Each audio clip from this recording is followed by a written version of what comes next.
ಕರ್ಕ ರಾಶಿಯವರಿಗೆ ಬರುವಂತ ನವೆಂಬರ್ ತಿಂಗಳಲ್ಲಿ ಸೂರ್ಯ ಪಂಚಮ ಭಾವದಲ್ಲಿ ಗೋಚರ ಮಾಡ್ತಾ ಇರೋದ್ರಿಂದ ಲವ್ ಅಫೇರ್ ರಿಲೇಶನ್ಶಿಪ್ ರಿಲೇಟೆಡ್ ಬಹಳಷ್ಟು ಚೇಂಜಸ್ ಆಗೋದವು. ಈ ವಿಡಿಯೋನ ಎಂಡ್ವರೆಗೂ ನೋಡಿ, ನಿಮ್ಮ ಆತ್ಮೀಯರೊಂದಿಗೆ ಶೇರ್ ಮಾಡಿ. ಕರ್ಕ ರಾಶಿಗೆ ಬರುವಂತ ನವೆಂಬರ್ ತಿಂಗಳೊಳಗ ಸೂರ್ಯ ಪಂಚಮ ಭಾವದೊಳಗೆ ಗೋಚರ ಮಾಡತನು. ಇದರಿಂದ ಮಕ್ಕಳ ಶಿಕ್ಷಣದ ಮೇಲೆ, ಆರೋಗ್ಯದ ಮೇಲೆ ವೇರಿಯೇಷನ್ಸ್ ಬರ್ಬೋದು. ಸ್ವಲ್ಪ ಕಾನ್ಸಂಟ್ರೇಟ್ ಮಾಡುವಂತ ಪ್ರಯತ್ನ ಮಾಡಬೇಕು. ಯಾರು ರಿಲೇಶನ್ಶಿಪ್ ಒಳಗದೇರಿ ಅವ್ರ ಎಕ್ಸ್ಪೆಂಡಿಚರ್ಸ್ಗಳು ಬೆಳೆಯುವಂತ ಚಾನ್ಸಸ್ ಅದಾವು. ಅದಕ್ಕೂ ಸಹಿತ ನೀವು ಪ್ರಿಪೇರ್ಡ್ ಆಗಿರುವಂತ ಪ್ರಯತ್ನ ಮಾಡಬೇಕು. ಕುಟುಂಬದೊಳಗ ಮಾತಿನಿಂದ ಡಿಫ್ರೆನ್ಸಸ್ ಬರ್ಬೋದು. ಸಾಧ್ಯವಾದಷ್ಟು ಸಮಾಧಾನದಿಂದ ವರ್ತಿಸುವಂತ ಪ್ರಯತ್ನ ಮಾಡಬೇಕು. ಕರ್ಕ ರಾಶಿಯವರಿಗೆ ಬರುವಂತಹ ತಿಂಗಳಲ್ಲಿ ಲಕ್ಕಿ ಡೇ ಬಂದು ಸೋಮವಾರ, ಲಕ್ಕಿ ಕಲರ್ ಬಂದು ವೈಟ್ ಇರುತ್ತೆ. ಇದರ ಜೊತೆಗೆ ಲಕ್ಕಿ ನಂಬರ್ ಬಂದು 2 ಇರೋದ್ರಿಂದ ಇದರ ಮ್ಯಾಕ್ಸಿಮಮ್ ಬೆನಿಫಿಟ್ಸ್ ನ ತಗೋಬಹುದು. ಇದರ ಜೊತೆಗೆ ಒಂದು ಲೈಫ್ ಇನ್ಸೈಟ್ ನ ಕೊಡ್ತೀನಿ.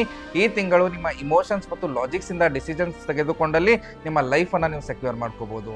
ಇದರ ಜೊತೆಗೆ ಒಂದು ಹೆಲ್ತ್ ಟಿಪ್ ಅನ್ನ ಕೊಡ್ತೀನಿ. ಈ ತಿಂಗಳು ಡೈಜೆಷನ್ ಮತ್ತು ಅಸಿಡಿಟಿ ಬಗ್ಗೆ ಬಹಳಷ್ಟು ಕಾಳಜಿಯನ್ನು ವಹಿಸ್ಕೊಂಡು ಹೋಗುವಂತ ಪ್ರಯತ್ನ ಮಾಡಬೇಕು. ಒಂದು ಇಂಪಾರ್ಟೆಂಟ್ ರೆಮಿಡಿಯನ್ನು ಸಹಿತ ಕೊಡ್ತೀನಿ. ಈ ತಿಂಗಳು ಸಾಧ್ಯವಾದಷ್ಟು ಪ್ರತಿ ಸೋಮವಾರ ಶಿವಲಿಂಗಕ್ಕೆ ಹಾಲಿನ ಅಭಿಷೇಕವನ್ನ ಮಾಡಿ ಬಿಲ್ವ ಪತ್ರೆಯನ್ನ ಅರ್ಪಿಸೋದ್ರಿಂದ ಬರುವಂತ ಎಲ್ಲ ಕಷ್ಟಗಳನ್ನ ನೀವು ದೂರ ಮಾಡ್ಕೋಬಹುದು. ನಿಮಗೇನಾದ್ರೂ ಕರ್ಕ ರಾಶಿಯ ಬಗ್ಗೆ ಡೀಟೇಲ್ ಪ್ರಿಡಿಕ್ಷನ್ಸ್ ಬೇಕಾಗಿದ್ದಲ್ಲಿ ಕಮೆಂಟ್ ಅಲ್ಲಿ 4 ಅಂತ ಟೈಪ್ ಮಾಡಿ, ನಾವು ಒಂದು PDF ಅನ್ನ ಕಳಿಸ್ಕೊಡ್ತೀವಿ.